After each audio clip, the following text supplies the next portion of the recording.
Shalom, salam sejahtera bagi kita semua. Saudaraku, terkadang Tuhan izinkan satu perkara terjadi dalam hidup kita agar kita tahu cara untuk menghampirinya. Bersama saya Evangelis Agnes Yagian, kita akan mengawali hari ini dengan sapaan firman Tuhan. Mari kita berdoa. Kasih karunia Allah tidak berkesudahan di dalam hidup kami, selalu baru dan heran.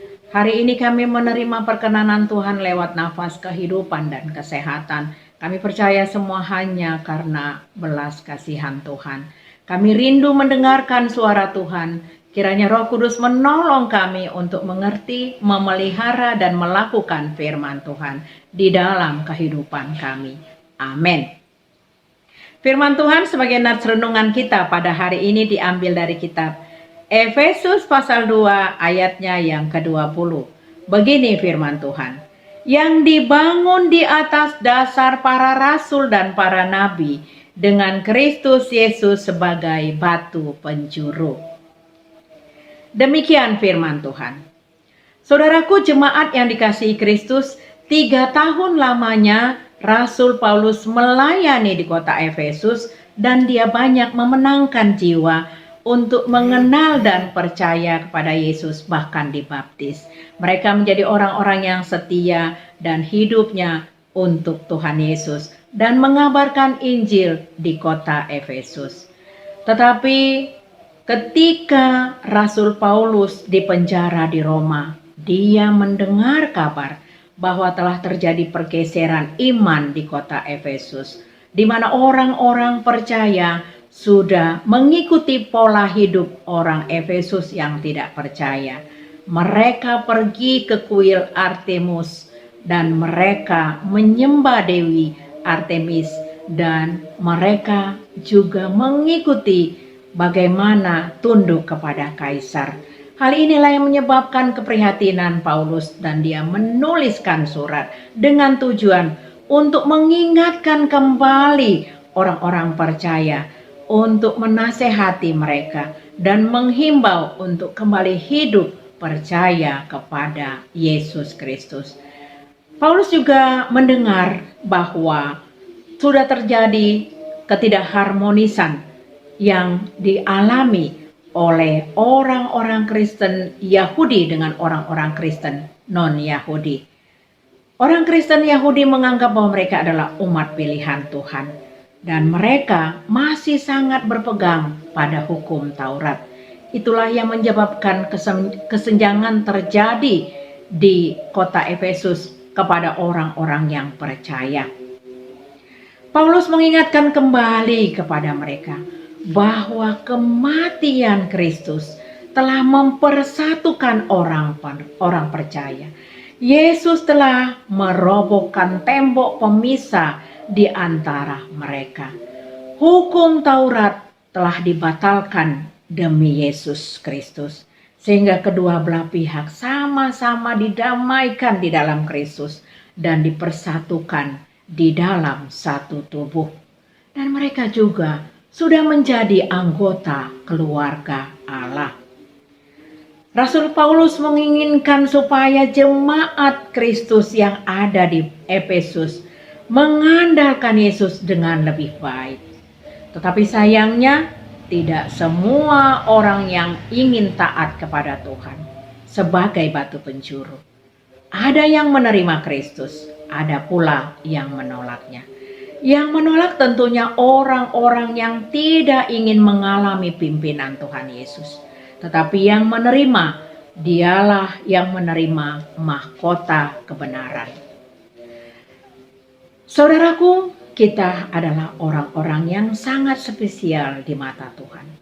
Ketika kita menerima Yesus sebagai juru selamat kita, nama kita ditulis di telapak tangannya. Oleh karena itu, mari kita menghidupi iman kita dengan lebih lagi memuliakan Tuhan, baik itu lewat perkataan, baik itu lewat perbuatan, ataupun pelayanan kita. Saudaraku, Paulus mengingatkan kembali kepada kita pada masa sekarang ini.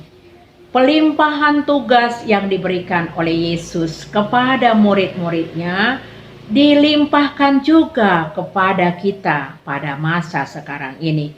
Ketika kita sudah mengalami percaya kepada Yesus dan menerima keselamatan, maka sebagai gereja yang menjadi tolak ukur kita, yang menjadi batu penjuru kita adalah Tuhan Yesus, di mana para rasul dan para imamnya atau para nabinya melakukan tugas-tugas pelayanan, di mana para hamba-hamba Tuhan, baik itu pendeta, baik itu penatua, baik itu evangelis, diakonis, Bible Pro, ataupun jemaat-jemaat yang mempunyai karunia-karunia untuk melayani.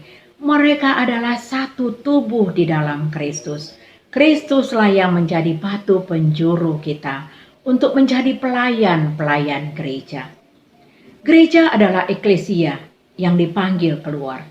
Ketika umat yang sudah mengalami banyak sekali kebangunan rohani, diperlengkapi dengan iman yang teguh di dalam gereja, maka orang-orang yang percaya atau jemaat-jemaat Kristus kembali keluar untuk melayani, baik itu di sekeliling gereja ataupun di luar daripada gereja.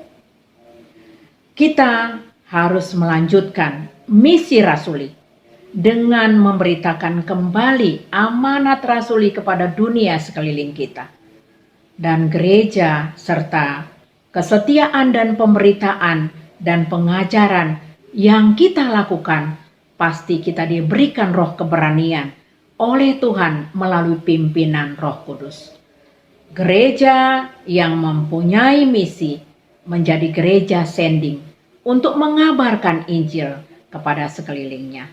Karena kita menjadi tolak ukur kita adalah Yesus Kristus sebagai batu penjuru kita. Dan semua yang kita lakukan sebagai hamba-hamba Tuhan, pastinya Tuhan akan menolong kita untuk diberikan roh keberanian. Amin. Terima kasih Tuhan, kami mau menjadi alat-Mu, dipakai Tuhan untuk mengabarkan Injil kepada sekeliling kami. Kami mau diperlengkapi dengan roh keberanian untuk berani mengabarkan Injil, agar Injil itu diberitakan sampai ke sekeliling dunia, sampai kesudahan Tuhan Yesus datang kedua kalinya. Kami akan menuruti perintah-Mu dan mau menjadi manusia baru di dalam hidup kami. Di dalam nama anak-Mu Tuhan Yesus Kristus kami berdoa.